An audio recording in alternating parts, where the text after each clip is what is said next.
Apreciables amigos y condiscípulos de la Unidad de Servicio Sofía, nuevamente estamos compartiendo la lectura de uno de los libros del maestro Dujal Kul, Ideales Vele de Fundación Lucis. Se titula La educación en la nueva era. En la cápsula anterior hablamos un poco de la construcción de la Antacarana, un tema demasiado abstruso para poder seguirlo tratando nada más de la noche a la mañana, pero bueno, dimos alguna información, se habló de él, se da precisamente a conocer por esa parte de que la jerarquía tiene un plan para la humanidad y que toda la humanidad debemos de construir precisamente esa Antacarana. También estuve hablando de que precisamente no es que nada más en un país querramos de la noche a la mañana, y específicamente hablando del país de México, de la noche a la mañana, inculcar alguno de mis fanatismos o de alguno de mis espejismos, porque yo soy el encargado de los libros y todos los niños tienen que chutarse precisamente mi espejismo y mi fanatismo. No, no es así. Precisamente que no es así. Hay un plan precisamente de la jerarquía para la educación de la humanidad, y por eso es que hemos querido tocar el tema de la educación en la nueva era. El puro título lo dice, en la nueva era. Hemos hablado bastante en las cápsulas anteriores que la era de Piscis se terminó. Estamos en Acuario. Escuelas místicas fueron fundadas en la era de Piscis. Estamos en Acuario. Voy a decir algo nada más para que nos quede un poco claro. En cualquier parte mística que ustedes tengan un libro y lean a San Agustín, a San Francisco, la Madre Teresa, etcétera, todos esos grandes místicos de los que nosotros hemos tenido la oportunidad de leer un poco, hablan de algo que se llama la noche oscura del alma. Los que hemos caminado en unas escuelas nos han hablado precisamente de esa noche oscura del alma. Bueno, pues en una escuela también se habla que hay un ciclo de 108 años. ¿Por qué 108 años? Esa es una tarea para que el buscador sincero encuentre el por qué 108 años. Pero es verídico eso. Las escuelas pasan también por esa noche oscura del alma. Buda enseñó y dijo que todo el universo es cíclico. Por lo tanto, todas las escuelas también son cíclicas. Si pusimos atención en lo que dice su santidad el Dalai Lama, dice precisamente que si algo no quiere uno que muera, no lo hagas nacer, porque todo lo que nace va a morir. Las mismas escuelas sucede lo mismo. Entonces, las mismas escuelas se tienen que estar renovando, ¿sí? En una vuelta de la espiral ascendente, pues de acuerdo a lo que se lee y se estudia, pues esos 108 años. Y es el momento en que se tiene que hacer algo. A nosotros nos encanta leer y sentir muy bonito que Miguel Hidalgo perteneció a esta logia, que Miguel Hidalgo aquello, que Morel. Sí, pero ¿cuántos años ya pasaron y qué pasó? Tenemos que hacer algo porque estamos en el 7 de octubre del 2025. Y la educación en los niños, ese adoctrinamiento que se está llevando en los niños, pues hay que ponerles un stop, porque me consta. Yo veo cómo abren los libros y los maestros sí abran la página tal porque el inspector dijo esto, el director dijo esto. y estamos siendo adoctrinados nada más por lo que una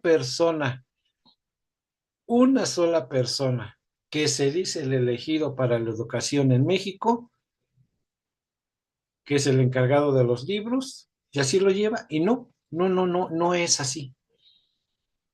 Hay un plan de la jerarquía y tenemos que estar hablando cada rato de que existe una jerarquía. Con mi fanatismo también tan grande que yo tengo, pues te iré diciendo que existe una jerarquía. Ayer estaba yo en una de las redes sociales viendo, no sé quién es, la verdad no sé quién es, pero lo estaba viendo y escuchando.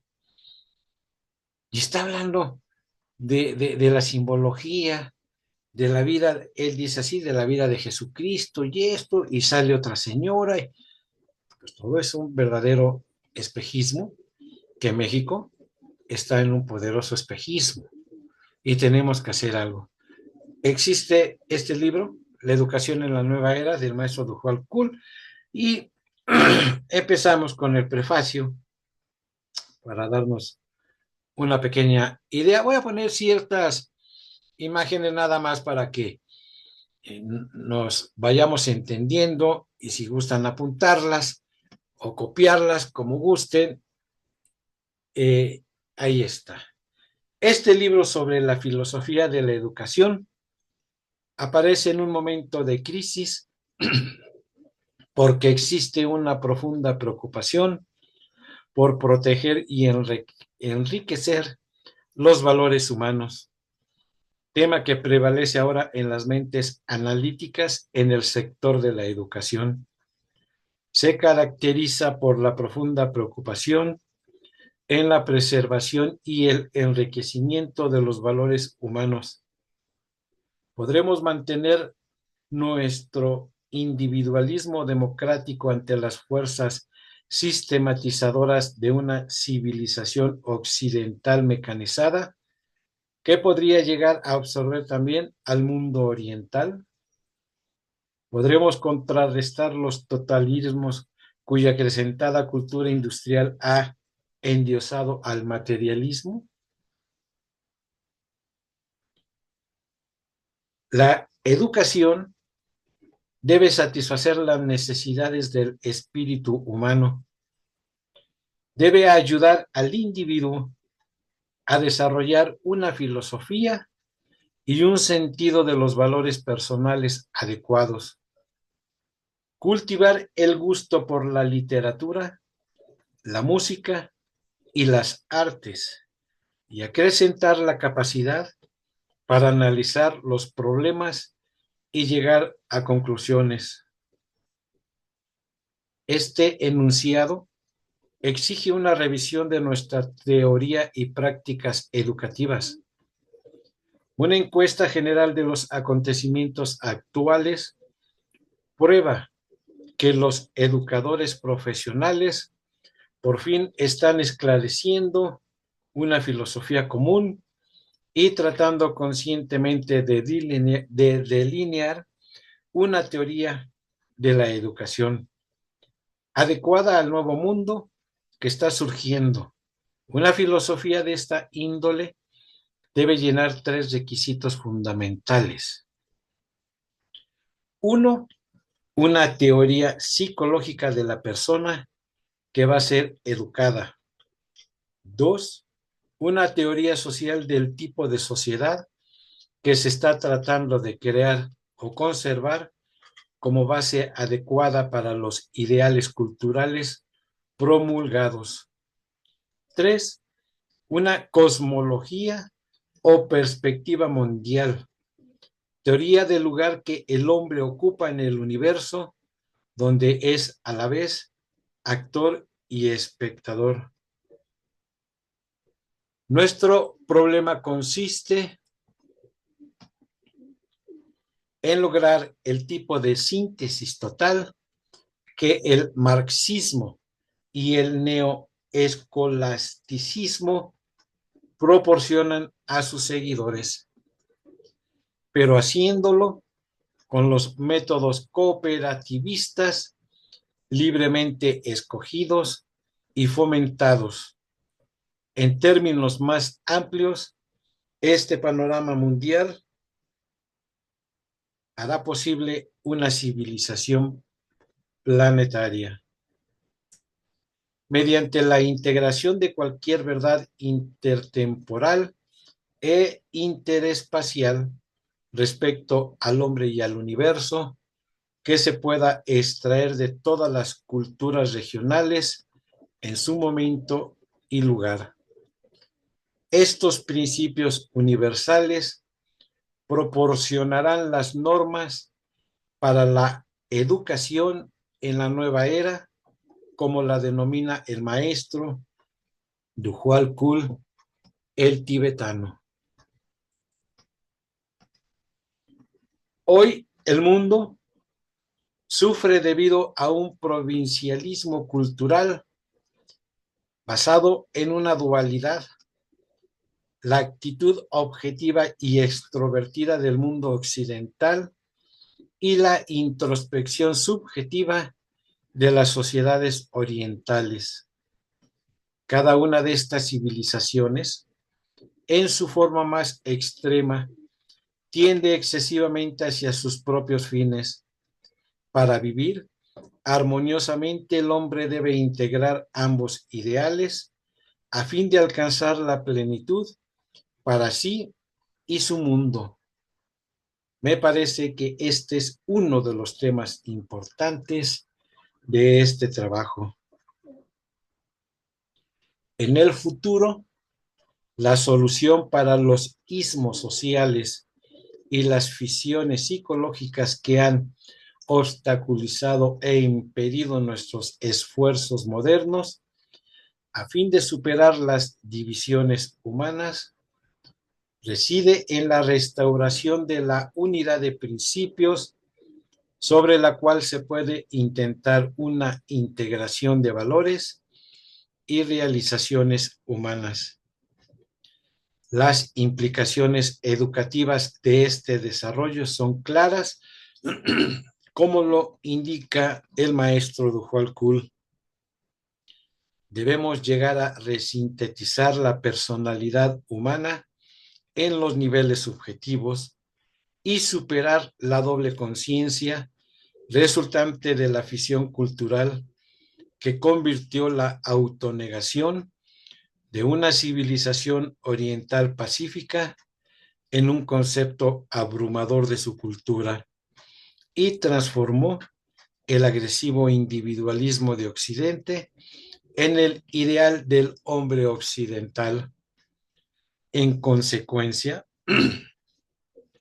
no solo necesitamos la síntesis política de una federación mundial en la cual los hemisferios oriental y occidental funcionen como el lóbulo derecho e izquierdo del cerebro del hombre, cuyo asiento en el cerebro mundial le sirvieran como un punto de interacción de los nervios planetarios, sino también un modo de vivir, una ética y un modo de sentir planetario, a fin de suministrar el poderoso impulso que necesitaremos para realizar las grandes tareas que tenemos por delante.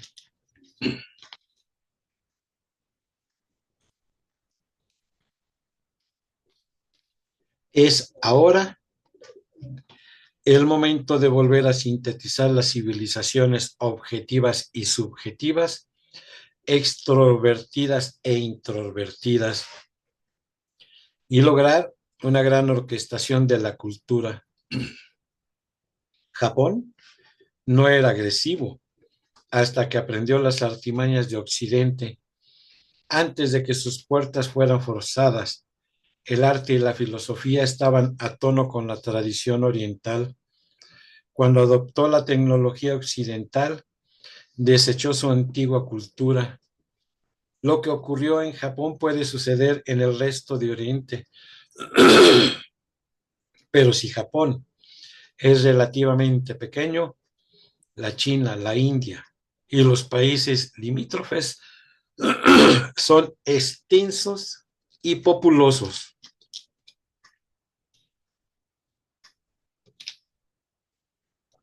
Que Dios nos ampare si reactuaran la historia del Japón. Cuando nos esforzamos por comprender y valorar a Oriente, debemos incluir, al llevar a cabo nuestra actitud resintetizadora del mundo, un llamado a Oriente a fin de preservar y desarrollar los valores fundamentales de sus culturas regionales, mientras Occidente busca los principios sobre los cuales se puede cimentar un vivir pacífico y fructífero. Oriente debe de equilibrar nuestro materialismo agresivo. Si queremos que esta nueva síntesis restablezca la unidad cultural y espiritual del género humano, el mundo occidental tendrá que demostrar humildad cuando se dirige a Oriente. El mundo oriental, debido a su inherente naturaleza, no se esforzará físicamente por venir a Occidente. Los occidentales fuimos a Oriente en busca de mercados, salidas para los productos de nuestra potencialidad mecánica, y debemos retornar a nuestro propio mundo, conscientes de que hemos sido magnetizados por las energías subjetivas del Oriente. Nuestra agresiva penetración comercial en los países y pueblos orientales han traído como resultado final incalculables dividendos en la literatura, la filosofía y las artes de Oriente a Occidente. Si queremos, podemos utilizar la vasta herencia de la cultura oriental, patrimonio que está a nuestra disposición hasta en las bibliotecas de barrio. Nuestra principal esperanza de sobrevivir en este mundo altamente especializado reside en el prodigioso esfuerzo de sintetizar las dos culturas mientras haya tiempo. Si Oriente se negara a ello y decidiera enfrentarnos en nuestro propio terreno, entonces sería el fin de la historia de todos nosotros, Oriente y Occidente. Durante nuestra era industrial y expansionista, tuvimos incontables evidencias de la fuerza de penetración del pensamiento oriental en los campos de la ciencia, la filosofía y las artes occidentales. La medicina psicosomática, la parapsicología, la psicología analítica de Jung son algunos indicios de las investigaciones contemporáneas orientadas internamente. El hecho de volver a penetrar el factor espiritual en la vida y en la educación es algo más que el recrudecimiento de algunas formas primitivas de la ideología cristiana. De esta educación de la nueva era, el tipo de filosofía oriental occidental presentado por el maestro Dujwal Kul hallará su propio escenario. A continuación tenemos los elementos para una teoría completa. Inciso A, planeamiento subjetivo. Teoría del autodesenvolvimiento creador del individuo. Inciso B, planeamiento objetivo. Teoría de una buena sociedad para que en ella convivan los seres humanos.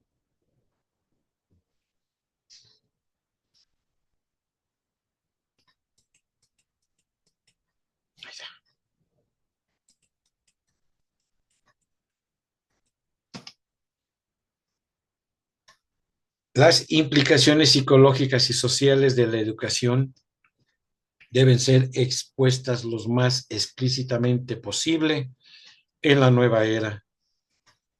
El consiguiente paso a dar consiste en probar la validez de los principios aplicados en forma concreta. La prueba debe hacerse con técnicas funcionales relacionadas con la psicología hindú, más bien que con procedimientos occidentales positivistas. Hasta no haber experimentado este programa, se perderá el tiempo al intentar prejuzgar sus resultados.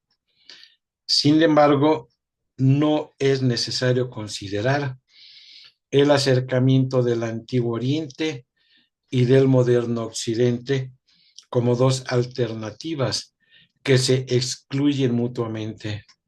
En algunos casos, el acercamiento consistirá simplemente en dos terminologías que enuncien verdades universales sobre la naturaleza humana. Y aquí no nos vemos enfrentados con la antítesis de esto o aquello.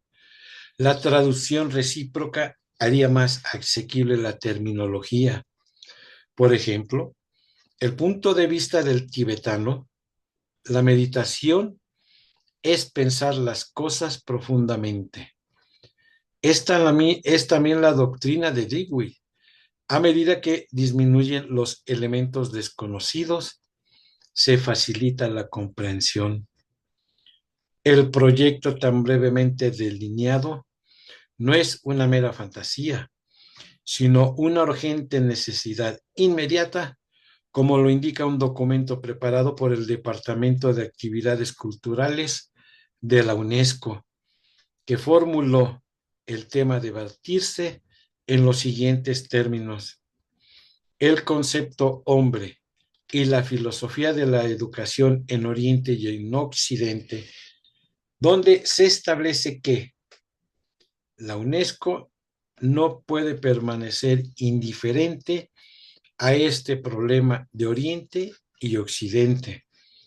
Está obligada a enfrentarlo directamente en vista de las actuales circunstancias mundiales producidas por el rápido proceso de unificación que aumenta cada vez más la reducción de las distancias, la creciente importancia de la tecnología, el logro gradual de la independencia política de todos los pueblos y su responsabilidad internacional, y sobre todo por la desazón y perplejidad que prevalece entre las dos grandes civilizaciones de ayer, preparadas para dar nacimiento a la única civilización de mañana, amedrentadas por las amenazas de una crisis mundial que escapa a su capacidad de control.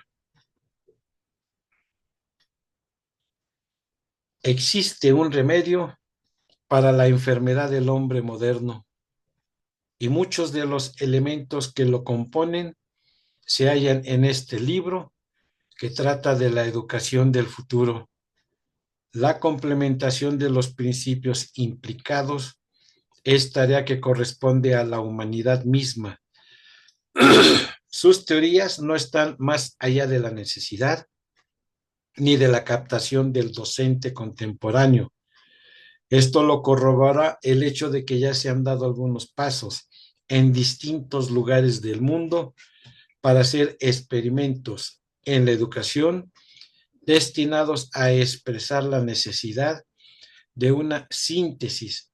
Como ejemplo de este desarrollo, tenemos el proyecto de autoexamen financiado por la Fundación Ford, del que ha surgido una propuesta para la creación de un departamento de estudios integrales en la Universidad de Pittsburgh. Parte de la declaración que se presenta este proyecto dice: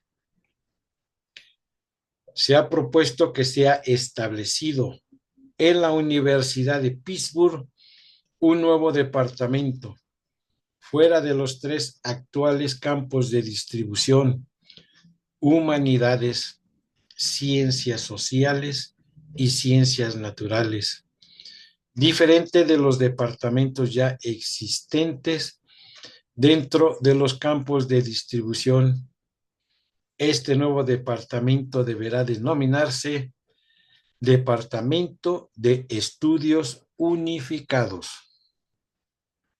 Le incumbirá la búsqueda de las relaciones recíprocas entre las distintas disciplinas de las materias incluidas en los programas de la universidad.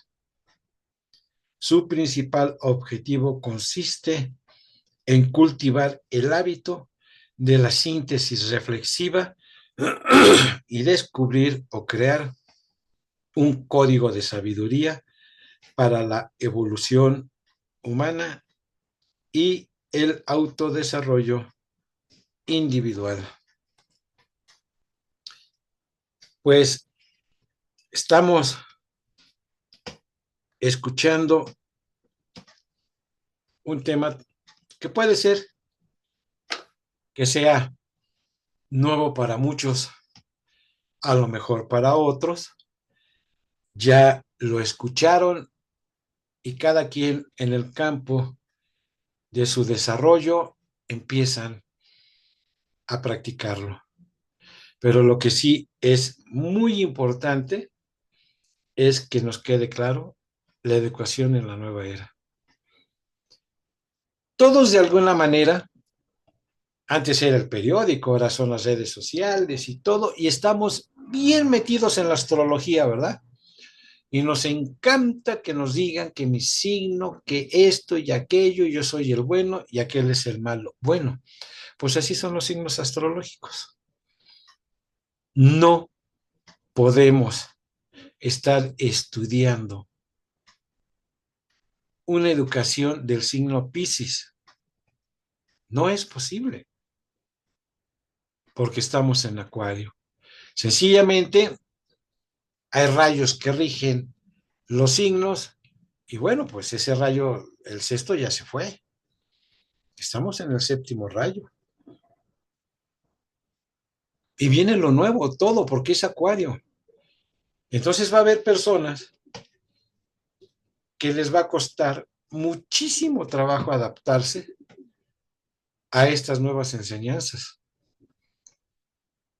porque están acostumbradas al pasado. Y no le van a cambiar ni un punto ni una coma a nada, porque es verídico para ellos, es el espejismo que tenemos nosotros, estamos condicionados, por decir ese término, con algún rayo de Piscis, y por eso ahí estamos. Pero no podemos seguir estando hablando de una educación que fue en Piscis. Por eso, yo siempre respetuosamente lo digo y lo seguiré diciendo, el grupo de AA funcionó perfectamente en la era de Piscis. Estamos en Acuario. Estamos en Acuario. El tema de las adicciones, el tema de la drogadicción, no se puede seguir tocando de la misma manera cuando estaba en Piscis que en estos momentos estamos en Acuario. No se puede. Sencillamente no se puede. No podemos seguir pensando como cuando teníamos 3 años, por favor. Cada quien hable de la edad que tiene y verá que no piensa igual. Así es lo de la educación en la nueva era. Por hoy terminamos esta cápsula. Seguiremos con el tema porque es bastante interesante y por supuesto también es bastante abstruso porque los jóvenes maestros pues no nacieron con esto. Entonces ellos están acostumbrados a repetir, insisto, lo que a esa persona que hizo los libros les mande los libros y empiecen a seguir. Pero ¿y qué pasa con los antiguos? ¿No se atreven a dar un cambio? ¿Nos da miedo el cambio? ¿Para qué? Todo se mueve en el universo. Nada perdura en el universo. Vuelvo a decir otra vez, y lo dijo su santidad el Dalai Lama en los 4 nobles verdades. Si no quiere usted, dijo, que algo muera, no lo hagan nacer, porque todo lo que nace muere. Así digan que van a durar 1000 años en el poder, no, todo se muere, no se preocupen, todo muere, todo se transforma. Entonces la educación en la nueva era, tenemos que darnos esa oportunidad de ver que sí existe un plan de la jerarquía, por supuesto, para la educación. No olvidemos que fue dicho, buscad y encontraréis. El que busca encuentra. Pero si nosotros no nos movemos, pues va a estar un poquito difícil el de encontrar. Muchísimas gracias. Seguiremos en las siguientes cápsulas hablando del libro de El maestro Dujal Kul y de Alice Bailey, La educación en la nueva era. Muchísimas gracias. Quedo con ustedes.